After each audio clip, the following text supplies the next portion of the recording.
Hello అండి, అందరికీ నమస్తే. Good morning. న్యూస్ అనాలిసిస్ వీడియోకి స్వాగతం.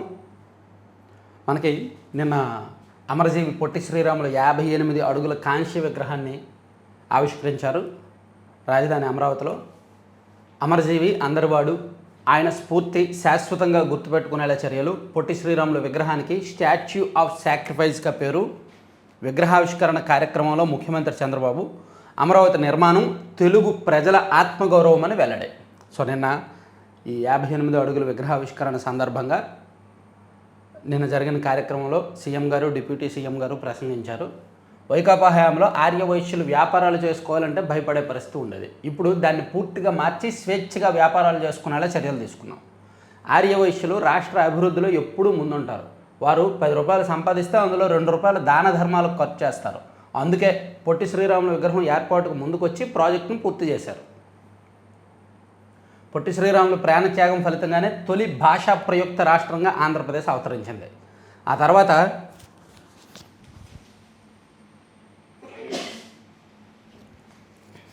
కేరళ, కర్ణాటక, మహారాష్ట్ర, గుజరాత్, పంజాబ్, హర్యానాలు భాషా ప్రాతిపదికన ఏర్పడడానికి కూడా ఆయనే ఆద్యుడయ్యారు.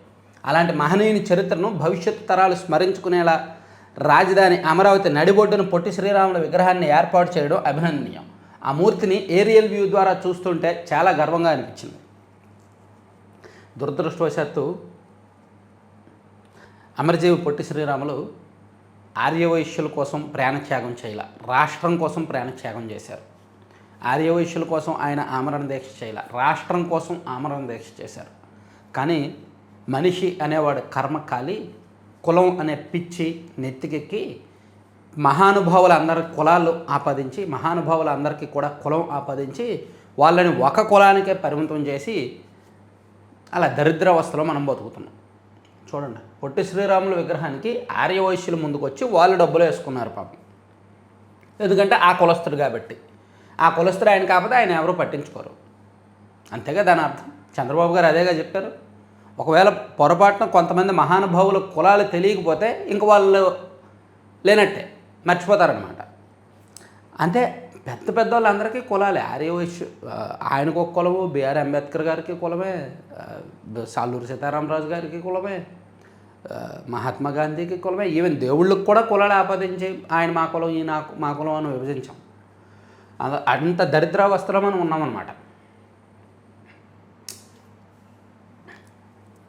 చెప్పింది అర్థమైంది కదా, అర్థమైందని అనుకుంటున్నా. సో ఇది రాజధాని అమరావతిలో పెట్టినప్పుడు ఒక కమ్యూనిటీ కోసం మాట్లాడకూడదు, ఒక కమ్యూనిటీ వల్ల ఆ బాధ్యత తీసుకోవాల్సిన అవసరం లేదు. కానీ నిజానికి ఇక్కడ ఈ విగ్రహ ఏర్పాటుకి ఆర్యవైశ్యులు ముందుకొచ్చిన మాట వాస్తవం, వాళ్ళే డబ్బులు ఇచ్చుకున్న మాట వాస్తవం, ఒక ట్రస్ట్ ఏర్పాటు చేసి విరాళాలు సేకరించిన మాట కూడా వాస్తవం. అంటే వాళ్ళే ఈయన మా కులస్తుడు కాబట్టి మేము అక్కడ నిలబెట్టాలి అని కంకణం తీసుకున్నారు. దాన్ని చంద్రబాబు గారు ఎంకరేజ్ చేశారు. నిన్న పొట్టి శ్రీరాములు విగ్రహావిష్కరణ సందర్భంగా ఆర్యవైశ్యుల గురించి గొప్పగా ఘనంగా మాట్లాడారు. ఇంకా అంతకుమించి నేను చెప్పడానికి లేదు. నేను చెప్పిన పాయింట్ మీకు అర్థమైందని అనుకుంటున్నాను. మహానుభావులందరినీ కులాలకు ఆపాదించి వాళ్ళ ఈవెన్ ఇప్పుడు కూడా చాలా ప్రాంతాల్లో అమరజీవి పొట్టి శ్రీరాములు జయంతి జరిగితే ఆర్యవైశ్యులే వెళ్ళి దండేస్తారు ఆయనకి. ఇంకెవరు దండేయరు. ఇంకెవరైనా దూరం నుంచి విగ్రహాన్ని చూసి దండం పెట్టి వెళ్తారేమో కానీ ఆర్యవైశ్యులే వెళ్ళి దండలేస్తుంటారు.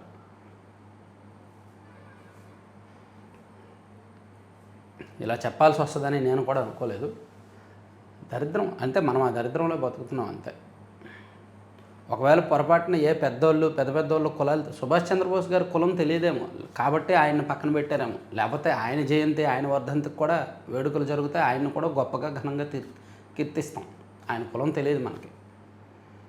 ఈవెన్ మహాత్మా గాంధీ గారి కులం తెలుసులే, అంబేద్కర్ గారి కులమో తెలుసు. అందుకే వాళ్ళు మన రాష్ట్రం కాకపోయినా ఆ కులస్తులు వాళ్ళని నెత్తిన పెట్టుకున్నారు. ఓ తండ్రి పోరాటానికి 6 ఆస్కార్లు, అవార్డుల్లో 1 బ్యాటిల్ ఆఫ్టర్ అనదర్ జోరు. 6 ఆస్కార్ అవార్డులు వచ్చాయండి ఈ సినిమాకి. ఉత్తమ చిత్రంతో పాటు ఉత్తమ సహాయ నటుడు అండ్ ఉత్తమ సినిమాటోగ్రఫీ లాంటివి వచ్చాయి. కథలో సత్తా ఉండి ప్రతి పాత్రలోనూ మనసుని తాకే భావోద్వేగాలు పలికితే ప్రేక్షకుడు ఇట్టే లీనమైపోతాడు. అలాంటి కథతో తెరకెక్కిన చిత్రానికే ఈసారి ఆస్కార్ అవార్డులు పంట పండింది. బిడ్డ నమ్మకాన్ని గెలిపించడం కోసం ఓ తండ్రి చేసిన పోరాట కథతో తెరకెక్కిన వన్ బ్యాటిల్ ఆఫ్టర్ అనదర్ ఉత్తమ చిత్రం సహా 6 పురస్కారాలు గెలుచుకొని ప్రపంచం దృష్టిని ఆకర్షించింది. సోమవారం ఉదయం లాస్ ఏంజల్స్లోని డాల్బీ థియేటర్లో జరిగిన 98వ ఆస్కార్ అవార్డుల వేడుకలో హాలీవుడ్ కథానాయకుడు లియోనార్డో డికాప్రియో ప్రధాన పాత్రలో నటించిన వన్ బ్యాటిల్ ఆఫ్టర్ అనదర్ సినిమాకు ఉత్తమ దర్శకుడు, ఉత్తమ అడాప్టెడ్ స్క్రీన్ ప్లేతో పాటు ఉత్తమ చిత్రానికి పాల్ థామస్ అండర్సన్ పురస్కారాలు అందుకున్నారు. ఈ చిత్రం ఉత్తమ సహాయ నటుడు, ఉత్తమ క్యాస్టింగ్, ఉత్తమ ఎడిటింగ్ విభాగాల్లో కూడా ఆస్కార్ అవార్డులు వచ్చాయన్నమాట.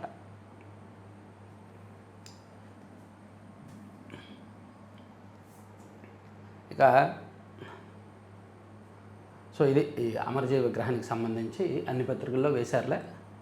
అమరజీవి స్ఫూర్తితో అమరావతి, ఆయన ప్రాణత్యాగంతో ఆంధ్ర రాష్ట్రం ఏర్పాటు, రైతుల త్యాగంతో రాజధానికి 33,000 ఎకరాలు, పొట్టి శ్రీరాముల స్ఫూర్తితోనే రైతులు పోరాడి రాజధాని నిలబెట్టుకున్నారు అని, అలాగే అమరావతిలో హజ్ హౌస్ ఏర్పాటు చేస్తామని సీఎం గారు కూడా చెప్పారు. నిన్న సాయంత్రం ఇఫ్తార్ విందులో ఆయన పాల్గొని అమరావతిలో హజ్ హౌస్ ఏర్పాటు చేస్తాం, వక్ఫ్ ఆస్తులను కాపాడతాం, 21 నెలల్లో ముస్లింలకు అనేక సంక్షేమ పథకాలు అందించాం, ముస్లింలకు అండగా ఉంటాం, బెజవాడ నుంచే హజ్ యాత్రకు ఇఫ్తార్ విందులో చంద్రబాబు అని ఆ అంశాన్ని కూడా మనం చూడొచ్చు. ఇక ఈ నిషేధ మాదక ద్రవ్యాల కేసుకు సంబంధించి ఒక ఫాలోఅప్ అత్యంత కీలకమైన వార్త ఏంటంటే వారిది మత్తు చరిత్ర. సో మాదక ద్రవ్యాలను వాడటం ఇదే మొదటిసారి కాదు, వాళ్ళకి ఆ అలవాటు రెగ్యులర్గా ఉంది అనే కోణంలో పోలీసుల దర్యాప్తు జరుగుతుందంట. పుట్టా మహేష్, నమిత్ శర్మల నమూనాల్లో ఇతర నిషేధ మాదక ద్రవ్యాల అవశేషాలు కూడా ఉన్నాయంట. కౌశిక్ రవి తెచ్చిన కొకైన్ బరువు పైన అనుమానాలు. బహరాస మాజీ ఎమ్మెల్యే రోహిత్ రెడ్డి ఫామ్ హౌస్లో పట్టుబడిన ఏలూరు ఎంపీ పుట్టా మహేష్తో పాటు అతని స్నేహితుడు నమిత్ శర్మల మత్తు చరిత్ర కొత్త అనుమానాలు రేకెత్తిస్తోంది. మత్తు మందులు వాడే అలవాటు వీరి గతంలోనూ ఉన్నట్టు పోలీసులు భావిస్తున్నారు. ఢిల్లీ వాసి నమిత్ శర్మ, ఏలూరు ఎంపీ మహేష్ నుంచి సేకరించిన నమూనాల్లో ఇతర మాదక ద్రవ్యాల అవశేషాలు కూడా లభించడమే ఇందుకు కారణమని చెబుతున్నారు. వాస్తవానికి తాజా కేసు దర్యాప్తుతో దీనికి సంబంధం లేకపోయినప్పటికీ మత్తుమందుల సరఫరా మూలాలను గుర్తించేందుకు అవకాశం ఉంటుందన్న ఉద్దేశంతోనే పోలీసులు పాత విషయాలను కూడా తవ్వి తీయబోతున్నారు.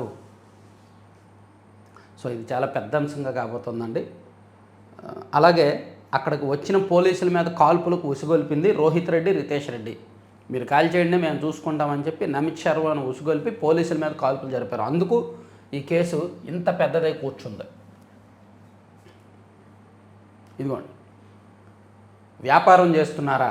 హైదరాబాద్ ఫామ్ హౌస్ నిషేధ మాదక ద్రవ్యాల కేసులో కొత్త కోణాలు. లోతుగా దర్యాప్తు చేస్తున్న పోలీసులు. అక్కడ పట్టుబడిన మహిళపైన ఫోకస్. కాల్పులు జరపాలంటూ పురుగొల్పిన ఓ వ్యక్తి, అతను రోహిత్ రెడ్డి అనే కోణంలో విచారణ. నిందితులు కస్టడీ కోరుతూ పిటిషన్కు సన్నాహాలు. పార్టీలో పాల్గొని ఇంకా ఎవరైనా వెళ్ళారా? ఇంకా రావాల్సి ఉండి రానివారు ఎవరెవరు ఉన్నారు? రోహిత్ రెడ్డి డ్రైవర్ను విచారించిన పోలీసులు. దుబాయ్లో జల్సాలు, ఆఫ్రికాలో వ్యాపారాలు. మొయినాబాద్ పార్టీతో లింకులు. ఆ యువ నాయకుడు తీరే వేరు. తప్పు చేయలేదు, నిర్దోషిగా బయటకు వస్తా పుట్ట. సో మొత్తానికి చాలా గట్టిగా పట్టుకున్నాయి. ఈనాడు, ఆంధ్రజ్యోతిలో చాలా స్ట్రాంగ్గా ఇస్తున్నారు. ఫాలోఅప్లు 14వ పేజీలో ఏదో ఒక పెద్ద వార్త వేసినట్టున్నారు, దానికి ఫాలోఅప్.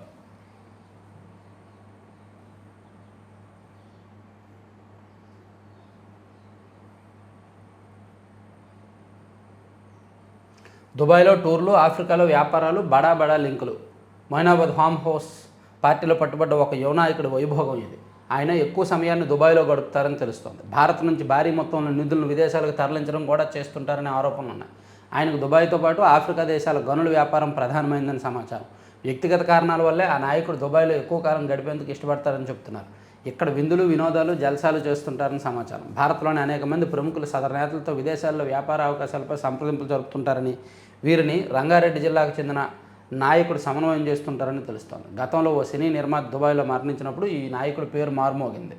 సో నిర్మాత మృతదేహాన్ని ఆయన కుటుంబ సభ్యులు స్వదేశానికి తీసుకురాకుండా దుబాయ్లోనే అంత్యక్రియలు జరపడానికి ఈ బృందం చేసిన ఒత్తిడి కూడా కారణమని తెలుస్తోంది. సో ఆ కేదార్ అనే వ్యక్తి చనిపోయినప్పుడు ఆ ఫ్లాట్లో ఉన్నది రోహిత్ రెడ్డి అని రాశారు. సో బహుశా ఆయన గురించేనేమో ఇంత గట్టిగా ఇచ్చారు. నేను ఏ తప్పు చేయలేదు, నిర్దోషిగా బయటకు వస్తా, ఏలూరు ఎంపీ పుట్ట మహేష్ ఇచ్చిన వెర్షన్ కూడా ఆంధ్రజ్యోతిలో ప్రముఖంగా ప్రచురించారండి. సో ఇది నిషేధ మాత్రలకు సంబంధించిన అంశం. ఇక యుద్ధానికి సంబంధించిన అంశం చూసుకుంటే, మీతో కలిసి రాలేం. అక్కడ అమెరికా అధ్యక్షుడు డొనాల్డ్ ట్రంప్ ఏమో అన్ని దేశాలను పిలుస్తున్నాడు, మీరు రండి, మీ యుద్ధ నౌకలను మోహరించండి, మనం ఇరాన్ని కట్టడి చేద్దాం, హర్ముజ్ జలసంధిని మనం స్వాధీనం చేసుకుందాం, మన నౌకల రవాణా స్వేచ్ఛగా చేసుకుందాం అని చెప్పి ఇతర దేశాలను ఆహ్వానిస్తే చాలా దేశాలు రావడానికి ఇష్టపడట్లా. మీతో కలిసి రాలేం, హర్మూజ్కు యుద్ధ నౌకలను పంపలేం. ట్రంప్ను షాక్ ఇచ్చిన మిత్ర దేశాలు. పోరు ముగించాలన్న చైనా. పర్షియన్ గల్ఫ్లో రవాణాపై ఇరాన్ పట్టుతో ఆందోళన తీవ్రం. దుబాయ్ విమానాశ్రయంపై దాడి, తెరిచిన వెంటనే మూసివేత.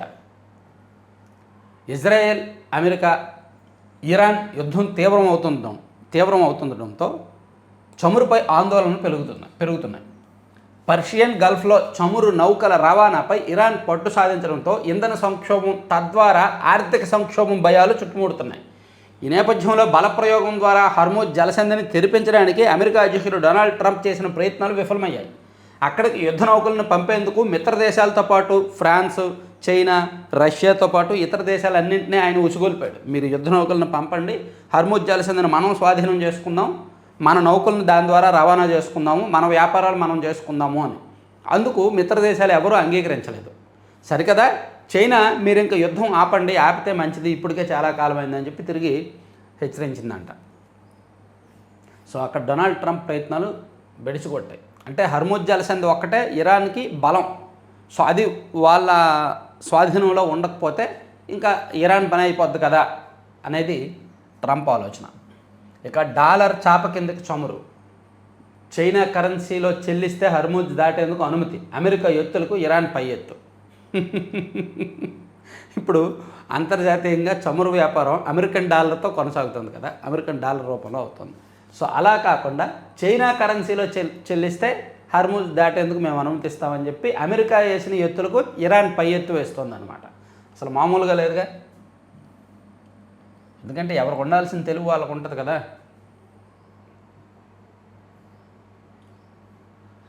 ఒకటిన్నర రోజుల్లోనే సిలిండర్ ఇంటికి చేరాలి. ఆసుపత్రులు, పాఠశాలలు, గుడులకు నిరంతర సరఫరా ఉండాలి. పైప్ లైన్ ద్వారా గ్యాస్ పంపిణీపై ప్రణాళికలు సిద్ధం చేయండి. వంట గ్యాస్పై సమీక్షలు సీఎం చంద్రబాబు. గృహ అవసరాల వంట గ్యాస్ సిలిండర్ల సరఫరాలో అంతరాయం లేకుండా చూడాలని, గతంలో మాదిరే బుక్ చేసుకున్నాక 1.5 రోజుల్లో ఇంటి వద్దకే సిలిండర్ తెచ్చి ఇస్తే ప్రజల్లో ఆందోళనకు తావుండదని ముఖ్యమంత్రి చంద్రబాబు స్పష్టం చేశారు. వంట గ్యాస్ నిల్వలు, సరఫరాపై సోమవారం ఆయన ఆర్టీజీఎస్లో సమీక్షించారన్నమాట. సో బుకింగ్కి ఏమి ఇబ్బంది రానివద్దు, బుకింగ్ అండ్ సప్లై విషయంలో ఎక్కడ ఇబ్బందులు రానివద్దని చెప్పారు. ఇక మనీ లాండరింగ్ చేసిన సొత్తంతా నాటి ప్రభుత్వ పెద్దలదే. ముంబై హవాలా వ్యాపారి అనిల్ ఛోక్రా వెనుక ఉన్నది వారే. అంతిమ లబ్ధిదారులు ఎవరో నాకు తెలియదు. ఆదాయం ద్వారా జరిగిన అక్రమాలన్నింటికీ రాజకేశ్ రెడ్డే బాధ్యుడు. మొదట్లో నేను తప్పుకున్నా. సిట్ విచారణలో ముప్పిడి అవినాష్ రెడ్డి. సో ముప్పిడి అవినాష్ రెడ్డి ఈ మద్యం కుంభకోణం కేసులో A7గా ఉన్నారు కదా, ఆయన పోలీసులకు ఇచ్చిన వాంగ్మూలంలో కొన్ని కీలకమైన అంశాలు చెప్పారు. సో ముంబైకి చెందిన హవాలా వ్యాపారి అనిల్ ఛోక్రా ద్వారా మనీ లాండరింగ్ చేయించిన ముడుపుల సొత్తంతా నాటి ప్రభుత్వ పెద్దలదేనని తెలుసు. అంతిమ లబ్ధిదారులు ఎవరో మాత్రం నాకు తెలియదు అని మద్యం కుంభకోణం నిందితుడు రాజకేశ్ రెడ్డి తోడలుడు ముప్పిడి అవినాష్ రెడ్డి సిట్ విచారణలో వెల్లడించినట్టు సమాచారం. హవాలా, మనీ లాండరింగ్ వ్యవహారాల్లో అనిల్ ఛోక్రా బృందం ఆరితేరిందని, వారికి పెద్ద వ్యక్తులతో నేరుగా సంబంధాలు ఉన్నాయని చెప్పినట్టు తెలిసింది. ఇటీవల అరెస్ట్ అయిన ముప్పిడి అవినాష్ రెడ్డిని సిట్ అధికారులు సోమవారం కస్టడీలోకి తీసుకొని విచారించారు. సో ఇక్కడ ఈయన చెప్పిన మరో విషయం ఏంటంటే, వాటాల విషయంలో రాజకేశ్ రెడ్డికి అండ్ శరత్ చంద్రారెడ్డికి గొడవ జరిగిందంటండి. అది ఆంధ్రజ్యోతిలో హైలైట్ చేశారు, ఒకసారి చూద్దాం.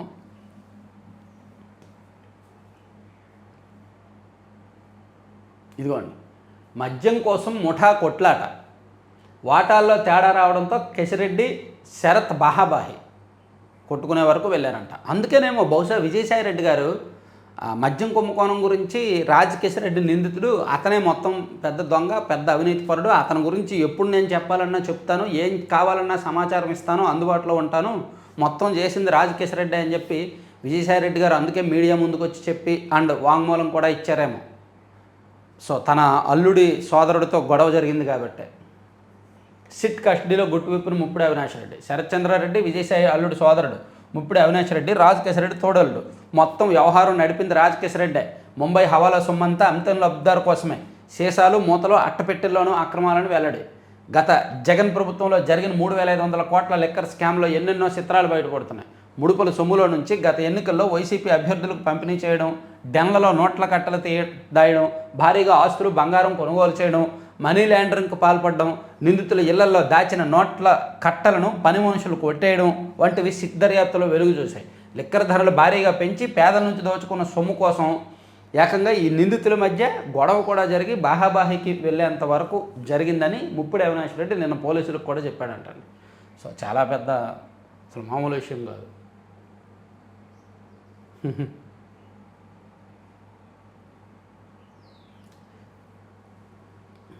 చాలా పెద్ద వ్యవహారం.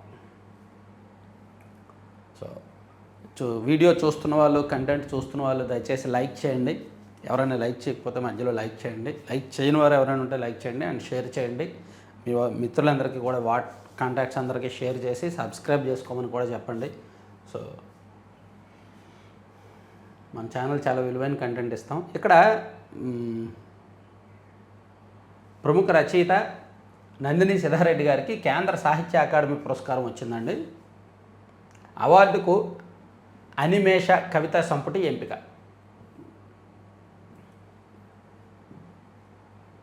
మా ఆదేశాలు సరైన స్ఫూర్తితో అమలు చేశారా? గ్రూప్ 1 ఉద్యోగుల బదిలీపై ప్రభుత్వానికి హైకోర్టు ప్రశ్న.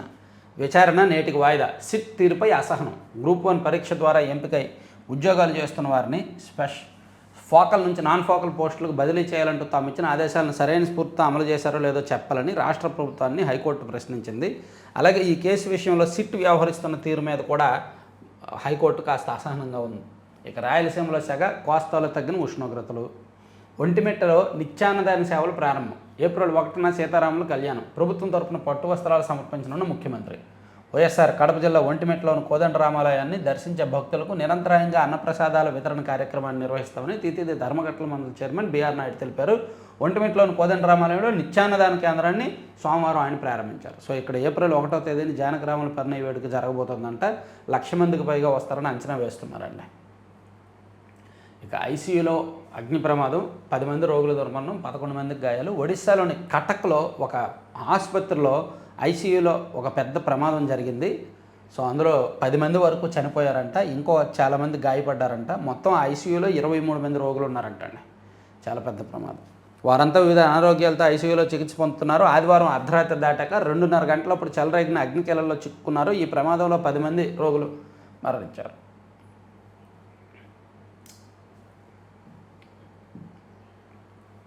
ఏమో తెలీదు, గుర్తులేదు, మర్చిపోయాయి అంతేగా. మరి అంతకుమించి అవును నేనే చేశాను, మా ఆయన చేసినప్పుడు నేను సహకరించాను అని ఎవ్వరూ ఒప్పుకోరు. ఏ మానవ మాత్రులు ఒప్పుకోరు. 7 కత్తిపోట్లు వేసి సొంత కుటుంబ సభ్యుడినే హతమార్చిన వాళ్ళు కూడా ఇప్పటికీ నానా కబుర్లు చెప్పి బయట తిరుగుతున్నారు. డ్రైవర్ సుబ్రహ్మణ్యం కేసులో ఎమ్మెల్సీ అనంతబాబు భార్య లక్ష్మీదుర్గ సమాధానాలు. కాకినాడకు చెందిన దళిత యువకుడు వీధి సుబ్రహ్మణ్యం కేసు విచారణకు సంబంధించి సిట్ ప్రశ్నలకు వైకాపా ఎమ్మెల్సీ అనంతబాబు భార్య లక్ష్మీదుర్గ నుంచి ఏమో నాకు తెలీదు, గుర్తులేదు, మర్చిపోయా అనే సమాధానాలే వచ్చాయి. అరెస్టు చేస్తారన్న ఉద్దేశంతో కొన్ని రోజులుగా పరారీలో ఉన్న ఆమె ఇలా చెప్పడానికి పరారవడం ఎందుకు? పోలీసులు ఏమో తెలియదు, గుర్తులేదని చెప్పడానికి కూడా పరారవడం ఎందుకమ్మా? హైకోర్టు ఆదేశాలతో సోమవారం సిట్ ఎదుట విచారణకు హాజరయ్యారు. వారి వద్ద పనిచేసి మానేసిన డ్రైవర్ సుబ్రహ్మణ్యం 2022 మే 19 రాత్రి గురవగా ఆమె సంఘటనా స్థలంలో ఉన్నట్టు పోలీసులు ఆధారాలు సేకరించారు. సీసీటీవీ ఫుటేజ్లు కావచ్చు, కాల్ రికార్డ్స్ కావచ్చు, లొకేషన్ కావచ్చు, అన్నీ కూడా ఆమె కూడా సంఘటనలో ఉన్నట్టు పోలీసులు గుర్తించి తన భర్తకు సహకరించినట్టుగా తెలిసిందనమాట. సో అందుకు ఆమెను A2గా చేర్చి ఇదిగోండి కారులో దర్జాగా కార్యాలయంలో నిందితురాలిని లక్ష్మీదుర్గను కారులో తీసుకొచ్చి నేరుగా కాకినాడ SDPO కార్యాలయం పోర్టికో దగ్గర ఆమె భర్త ఎమ్మెల్సీ అనంతబాబు న్యాయవాదులతో కలిసి దిగబెట్టారు. గేటు ఎదుటే వాహనం నిలిపి లోపలికి పంపించాల్సి ఉండగా కారులో దర్జాగా దూసుకొచ్చారు. ఈ వ్యవహారానికి సంబంధించి పోలీసుల తీరుపై విమర్శలు వ్యక్తమయ్యాయి. సమాచార లోపం వల్ల వాహనాన్ని లోపలికి అనుమతించాల్సి వచ్చిందని పోలీసులు చెబుతున్నారు. సో ఇది ఒక కేసు. తర్వాత సీమ హార్టికల్చర్ హబ్ ప్రాజెక్టును త్వరగా ఆమోదించండి. కేంద్ర ఆర్థిక వ్యవహారాల కార్యదర్శికి మంత్రి పయ్యావుల వినతి. హార్టికల్చర్ హబ్ 30,000 కోట్లతో చేపట్టిన హార్టికల్చర్ హబ్ 8 జిల్లాలతో పాటు ప్రకాశం, మార్కాపురం జిల్లాలను హార్టికల్చర్ హబ్గా మార్చేందుకు రాష్ట్ర ప్రభుత్వం ప్రతిపాదించిన పథకానికి త్వరగా అనుమతులు ఇవ్వాలని కేంద్రాన్ని కోరారు. ఆదర్శ పాఠశాల ఉపాధ్యాయులకు జీవో 23 అమలు చేయాలి యూటీఎఫ్.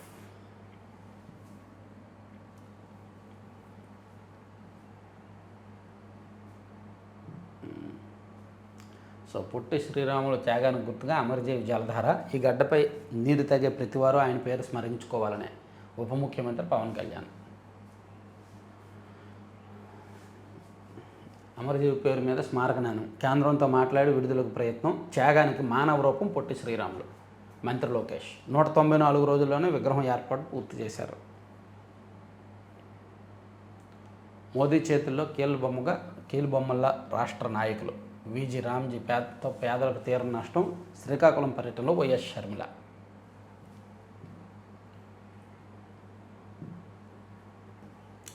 డాలర్ షాప్ కింద సమరు, ఇది లాస్ట్లో చదువుదాం, ఇంటర్నేషనల్ అంశాలు లాస్ట్లో చూద్దాంలే. ఇక అందరవాడిని అన్ని మతాలను గౌరవిస్తాం, అమరావతిలో హజ్ హౌస్ నిర్మిస్తాం, ఇమాం మౌజంలకు 45 కోట్ల బకాయిలు విడుదల చేశాం అని చెప్పారు. తర్వాత మధ్యవర్తుల జస్టిస్ యుయు లలిత్. ఉగాదికి గోలపూడి వైపు నుంచి లారీలకు కూడా అనుమతి, కాజా వరకు వెళ్ళి కోల్కతా చెన్నై హైవేలో కలిశారా. ముగింపు దశకు చేరుకున్న విజయవాడ బైపాస్ ఆల్మోస్ట్ ఉంది. కాజా దగ్గర హాయ్లాండ్లో ఈ కోల్కతా చెన్నై హైవేలో కలుస్తుంది. ఇక సువర్ణ ఇండియా ఎండి డైరెక్టర్లకు జైలు శిక్ష.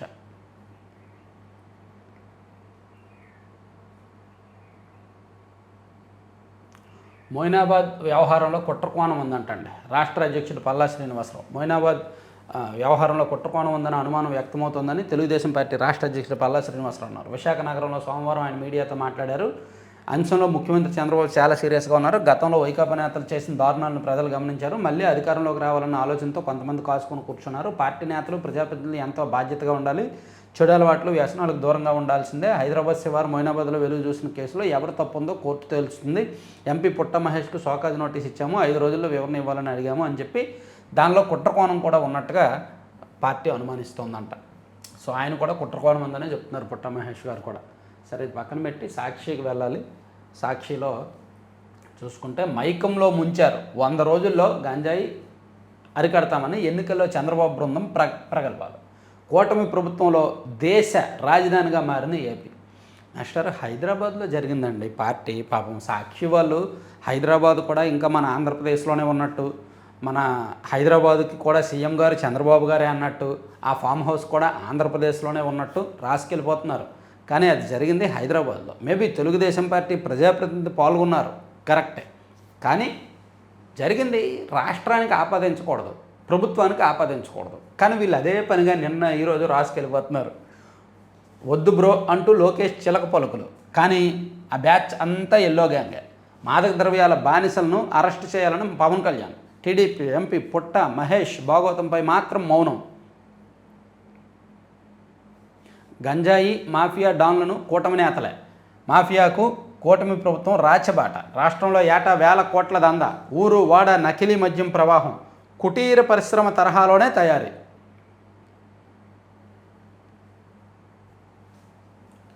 బీసీఎస్సీ నేతలపైన బాబు ప్రతాపం. సొంత సామాజిక వర్గం నేతలైతే ఏం చేసిన చర్యలు ఉండవు. రాసలేళ్లు బయటపడిన బీఆర్ నాయుడికి మినహాయింపు. పుట్టా మహేష్ ఆదిమూలంపై తక్షణం షోకాజు సస్పెన్షన్. బాబు వైఖరిపై యాదవ సామాజిక వర్గ నేతల్లో తీవ్ర అసంతృప్తి. సామాజిక వర్గానికి ఏం సంబంధం అండి ఇది?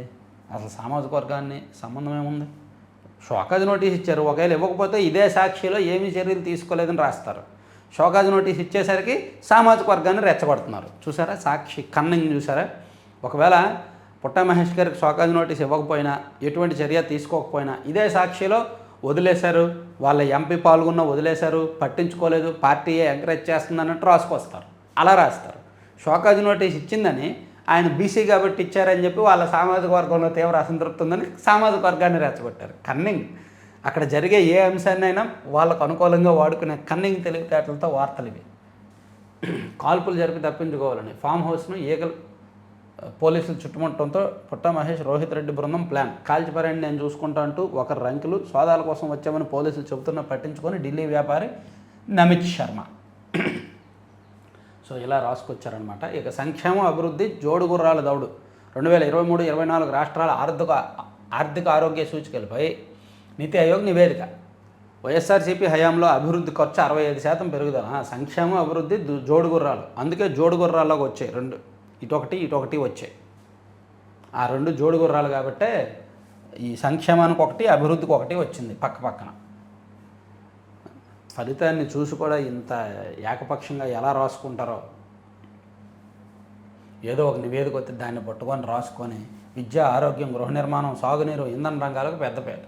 రాష్ట్రం సొంత ఆదాయంలో ఆరోగ్యకరమైన పెరుగుదల. అందుకని అంత అప్పులు చేశారు. 5 ఏళ్లలో దాదాపు 48% వృద్ధి నమోదు. సెల్ఫ్ డబ్బాలు కొట్టుకోవాలంటే వీళ్ళకి తర్వాత ఆత్మస్తుతి, పరనిందలు.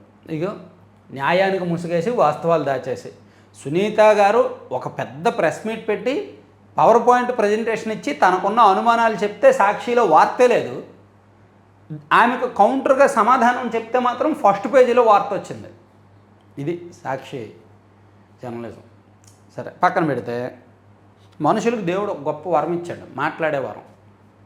అలాగే తెలివితేటలు కూడా ఇచ్చాడు. కాబట్టి 100 మంది చూస్తుండగా మనం ఎవరినైనా వేసేసైనా సరే మీడియా ముందుకు వచ్చి కబుర్లు చెప్పొచ్చు, లాజిక్స్ మాట్లాడచ్చు, లీగల్ పాయింట్లు మాట్లాడచ్చు కదా. మనకు దేవుడు ఆ వరం ఇచ్చాడు. ఎందుకంటే నోరు ఉంది కదా. సో ఆ నోటితో మనం రకరకాలుగా తప్పించుకోవచ్చు, రకరకాలుగా చెప్పొచ్చు. ఆ క్రమంలోనే చాలా జరుగుతుంటాయి. చాలామంది అలాగే చెప్తుంటారు మీడియా ముందుకు వచ్చి. సో ఇంకేమున్నాయి సాక్షిలో? న్యాయానికి ముసుగేసి వాస్తవాలు దాచేసని చంద్రబాబు కోసమే సునీత పోరాటం అని పక్క ఆధారాలతో నిలదీసిన వైఎస్ అవినాష్ రెడ్డి అంట. ఈ కేసు మర్డర్ ఫర్ గెయిన్ కాదా? వివేక రెండో భార్య కొడుక్కి DNA టెస్ట్ చేయించే ధైర్యం ఉందా? వివేకాకు రెండో భార్యకు మధ్య చాట్స్ బయట పెట్టగలరా? ఘటన ముందు రోజు కుటుంబ సభ్యులే పండంటి రాజశేఖర్ను కాణిపాకం ఎందుకు పంపించారు? దస్తగిరి స్టేట్మెంట్లో చెప్పినట్టు కీలక డాక్యుమెంట్లపై విచారణ ఎందుకు కోరరు? తప్పుడు స్టేట్మెంట్ల కోసం ఒత్తిడి తేవడం నిజం కాదా?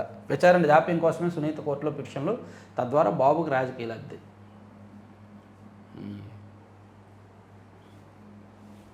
పాపం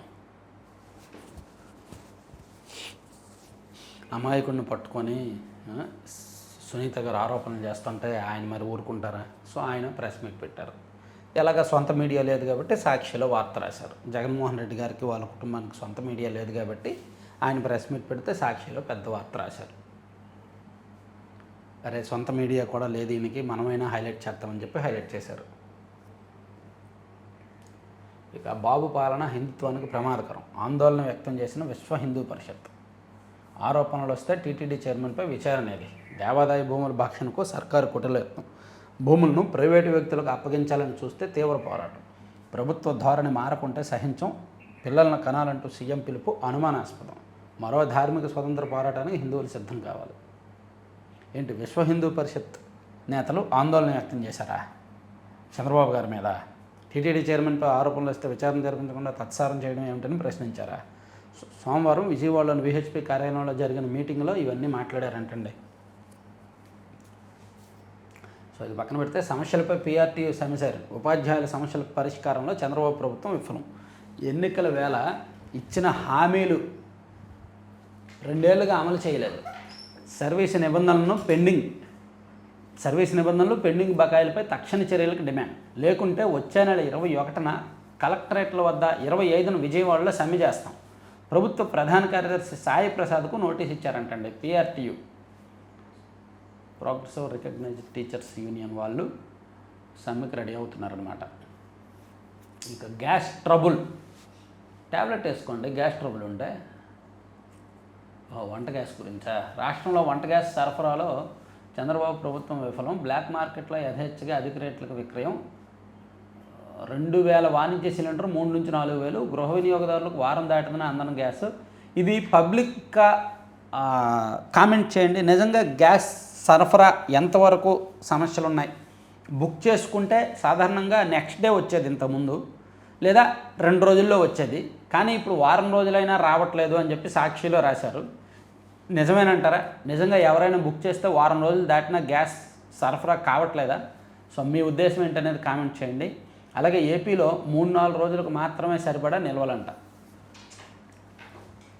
సో ఇది సాక్షిలో గ్యాస్ ట్రబుల్ గట్టిగా ఉంది రాష్ట్రంలో అనేది రాసుకొచ్చారు. ఇక ఇరాన్పై బాంబుల వర్షం. ఓకే, ఉద్యోగం తొలగించారని 3 యత్నం. ఉద్యోగం నుంచి తొలగించారని నంద్యాల సర్వజన ఆసుపత్రిలో 3 మాజీ కాంట్రాక్ట్ సెక్యూరిటీ సూపర్వైజర్లు ఫినాయిల్ తాగి యత్నానికి పాల్పడ్డారు. ఇక 10 పరీక్షలకు 98.9% హాజరు. ఇక 10:40 గంటలు దాటినా తర్వాత పంచ వేస్తే సెలవే. గ్రామ వార్డు సచివాలయ ఉద్యోగులపై ప్రభుత్వం మరో పిడుగు వేసింది. ఉదయం 10:40 తర్వాత వీరు పంచ వేస్తే సెలవుగా పరిగణిస్తామంటూ కొత్త నిబంధనలు అమలులోకి తీసుకొచ్చిందంట. రేపు తిరుమల జూన్ దర్శన కోట విడుదల. జూన్ 18 నుంచి టీటీడీ విడుదల చేయనుంది. ఈ నెల 18 నుంచి టీటీడీ విడుదల చేయనుందంట. జూన్ నెల దర్శనాలకు సంబంధించి గదుల కోట. రాజ్యసభకు నితిన్ ఖరారయ్యారు. బీహార్లో 5 రాజ్యసభ స్థానాలు ఎన్డీఏకే వెళ్ళాయి. ఇక ఒడిశాలో ఘోరం జరిగింది. కటక్లోని హాస్పిటల్లో ఇందాక చెప్పుకున్నాం. ఇక బెంగాల్లో ఉన్నతాధికారులపై వేటు. పశ్చిమ బెంగాల్ సీఎస్, డీజీపీ సహా ఉన్నత స్థాయి అధికారులు, పోలీసు యంత్రాంగాన్ని బాధ్యతల నుంచి ఈసీ తొలగించింది. సో మమతా బెనర్జీకి పెద్ద షాకు. డీజీపీ, సిఎస్ సహా ఇతర అధికారులు. చూడండి, 2019 ఎన్నికలకు ముందు మన రాష్ట్ర ఉన్నత స్థాయి అధికారుల మీద వేటు పడింది కదా. సో అలాగే ఇప్పుడు పశ్చిమ బెంగాల్ ఉన్నత స్థాయి అధికారుల మీద కూడా అలాగే వేటు పడింది. దాడుల్లో డ్యాన్సింగ్ మిజైల్. 3 వారాలుగా కొనసాగుతున్న యుద్ధంలో ఇరాన్ తొలిసారిగా డ్యాన్సింగ్ మిజైల్ను అమెరికా బలగాలపై గురిపెట్టింది. సో అమ్ముల పొదిలో అస్త్రాలు, పెద్ద పెద్ద అస్త్రాలు ఇరాన్ బయటకు తీస్తుందండి. సో ఇవి సాక్ష్యాంశాలు. ఆంధ్రజ్యోతిలో ఆల్మోస్ట్ అన్నీ చెప్పేసుకున్నాం కదా, ఇవన్నీ అయిపోయినాయి. ఆసుపత్రులను వేధిస్తున్న మందుల కొరత అంటండి. ప్రజారోగ్యానికి పెద్ద కష్టం. ఆసుపత్రులను వేధిస్తున్న మందుల కొరత. పిహెచ్సిలో పరిస్థితి మరింత దారుణం. కనీసం బీపీ, షుగర్ ట్యాబ్లెట్లు కూడా లేవు. చూడండి, వైద్య ఆరోగ్య శాఖ మంత్రి గారు ఆసుపత్రుల్లో మందులు లేవంట. ఇక మన బడికి మన విరాళం. పాఠశాలల అభివృద్ధికి త్వరలో డొనేషన్ యాప్. ప్రతి పాఠశాల అవసరాలు యాప్లో చూడొచ్చు. ఎంత చిన్న మొత్తమైనా విరాళంగా ఇచ్చే ఛాన్స్. బాగుందండి. సో ఆ స్కూల్స్లో చదువుకున్న వాళ్ళకి అంటే రాష్ట్రంలో ఉన్న ప్రతి పాఠశాలలో కూడా ఒక యాప్ రూపొందించి ఆ పాఠశాలల సమస్యలు ఏమున్నాయి అనేది ఫోటోలతో సహా దానిలో ప్రదర్శించి ఆ సమస్య పరిష్కారానికి విరాళాలు సేకరించి అవసరమైతే ఎంత మొత్తమైనా, ఎంత చిన్న మొత్తమైనా విరాళం ఇచ్చేలాగా ఒక ప్రభుత్వం ఒక యాప్ తీసుకొస్తుందంట. మంచి ప్రయత్నం ఇది. ఇక అస్మదీయ ఆరాటం. ట్రాన్స్కో మ్యాన్ పవర్ ఏజెన్సీ నియామక టెండర్లో అడ్డగోలుగా నిబంధనల మార్పు. తొలుత పాత విధానంలోనే టెండర్ల ఆహ్వానం. 4 రోజులకే రూల్స్ మార్చేస్తూ. ఒకటంటే ట్రాన్స్కోలో వైసీపీ పెద్దలకే పనులు అవుతున్నాయి. వైసీపీకి చెందిన కంపెనీలకే పనులు అవుతున్నాయి. వాళ్ళకే కాంట్రాక్టులు ఇస్తున్నారు. 1000 కోట్ల కాంట్రాక్టులు వాళ్ళకే దొక్కుతున్నాయి. వైసీపీ నేతల సంస్థలకు కాంట్రాక్ట్ కట్టబెట్టేందుకే కీలకంగా వ్యవహరించిన ఓ ట్రాన్స్కో డైరెక్టర్ సమగ్ర విచారణ కార్పొరేషన్ సీఎండీ ఆదేశం. ఇదంతా అయ్యేది కాదు. ట్రాన్స్కోలో చాలా వరకు కాంట్రాక్టులు, పనులు అండ్ చక్రం తిప్పే వ్యవహారం అంతా వైసీపీగా జరుగుతుంది వ్యవహారం. సో అంతకుమించి మనం ఓపెన్గా చెప్పలేము. ఇక గ్రామీణ పేదల ఇళ్ల ధరల పెంపు అంట. 1,20,000 నుంచి 2,39 లక్షలకు మొత్తం రాయితీగా లబ్ధిదారుల ఖాతాకు. సో గ్రామీణ ప్రాంత ప్రజలు ఇల్లు కట్టుకుంటే ఇప్పటి వరకు 1,20,000 రాయితీ ఇచ్చేవాళ్ళు కదా. ఆ రాయితీని ప్రభుత్వం పెంచి 2,39,000కు చేర్చింది వరకు పెంచింది. తూర్పు పశ్చిమ మధ్య కార్గో కారిడార్గా ఏపీ. నూతన పోర్టుల్లో త్వరితగతిన కార్యకలాపాలు. పొరుగు రాష్ట్రాల కార్గో ఇక్కడి నుంచి వెళ్ళేలా ఆదేశాలు.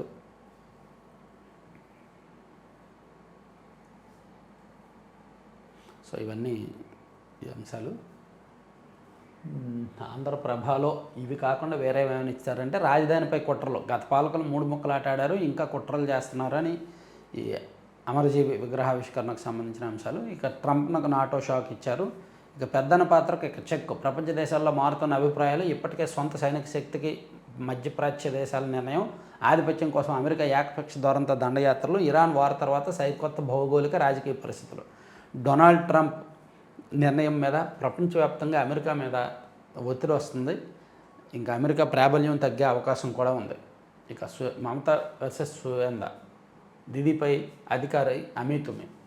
భవనీపూర్ నుంచి బరిలోకి. అసెంబ్లీలో విపక్ష నేత. 2 చోట్ల పోటీలో సువేందు. బెంగాల్ అసెంబ్లీలో 144 స్థానాలకు బీజేపీ అభ్యర్థుల జాబితా. సో మమతా బెనర్జీ మీదే సువేందు అధికారి పోటీ చేయడానికి నిర్ణయం తీసుకున్నారంట. ఇక హ్యాట్రిక్పై హిమంత నజర్. అధికారంపై కాంగ్రెస్ ధీమా. బీజేపీ కాంగ్రెస్ కూటముల ఫైట్. గట్టెక్కేందుకు పార్టీలతో పొత్తులు. బలంగా ఉన్న ఎన్డీఏ కూటమి. ఈశాన్య రాష్ట్రాల్లో అస్సాంకి సంబంధించి ఇక పరిహారము ప్రతిష్టాత్మకమే. శరవేగంగా పోలవరం పునరావాస పరిహార పనులు. ఇళ్ల వ్యయం, భూ పరిహారం చెల్లింపుల్లో పురోగతి అని చెప్పి భూసేకరణ అధికారి చెప్పారు. ఇవి ఆంధ్రజ్యోతి అంశాలు. చచ్చే వరకు జైల్లోనే ఉంచండి. అత్యాచార నిందితులకు శిక్ష ఖరారు చేసిన రాజమండ్రి కోర్టు. 11 మాసాల్లోనే విచారణ పూర్తి. సో 2024 అక్టోబర్ 15వ తేదీన కడియం మండలం బురిలంక గ్రామంలో ఒక నర్సరీలో పని ముగించుకొని సాయంత్రం 6:30 గంటల సమయంలో ఇంటికి వెళ్తున్న కస్తూరి అనే మహిళను సమీపంలో నర్సరీలో పనిచేస్తున్న బురిలంక గ్రామానికి చెందిన యేసు, ప్రవీణ్, జయప్రసాద్ అండ్ దాసరి సురేష్ అనే నలుగురు ఆమెను అడ్డగించి ఆమె కాళ్ళు చేతులు పట్టుకొని కట్టేసి పక్కనున్న మొక్కల్లోకి తీసుకెళ్ళి ఒకరి తర్వాత ఒకరు అత్యాచారం జరిపారు కదా. ఆ కేసులో వీళ్ళ నలుగురిని కూడా చనిపోయే వరకు జైల్లోనే ఉంచండి అని చెప్పి కోర్టు చాలా సీరియస్ ఆదేశాలు ఇచ్చిందండి. సో అది చూడొచ్చు. ఇవన్నీ పక్కన పెట్టి నేషనల్ అంశాలను ఒకసారి చూసుకుంటే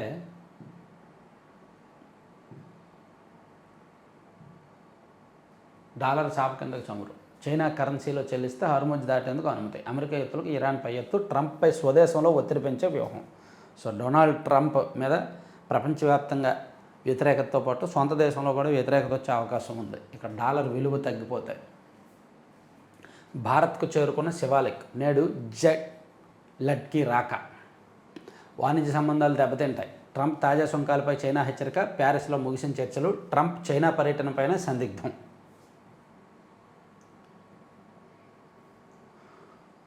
ఓకే, ఇవి 4 పత్రికల్లో వచ్చిన వార్తాంశాలు. చివరి వరకు చూసిన ప్రతి ఒక్కరికి ధన్యవాదాలు. దయచేసి లైక్ చేయండి, షేర్ చేయండి. Thank you very much.